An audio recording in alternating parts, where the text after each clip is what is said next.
না, পুরোটা আসতে আমার সাথে নাও একটুখানি। হুম। চাপবো? ও, ইয়েটা এটা চেপে দিয়েছি আমি।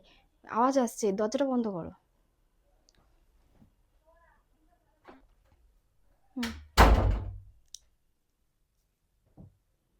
হুম। হয়েছে? হাতটা বেশি কাঁপাবে না। বলছি কি, আপনি এই দুধটুকু খেয়ে নিন। ধরুন। রাখো। আচ্ছা ঠিক আছে, রাখতে হবে না।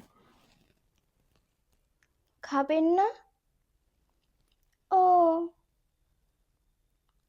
ফুলশয্যার রাতে শুনেছি চা কখনো তো খেতে নেই। আপনি চা খান? ঠিক। ওড়নাটা পড়ে গেছে কিন্তু। কোনটা? ওড়না। না, আমি তো ওনা খুলে দিলাম তো। ও, তাহলে আমি খেয়ে নিই। হ্যাঁ, ঠিক আছে।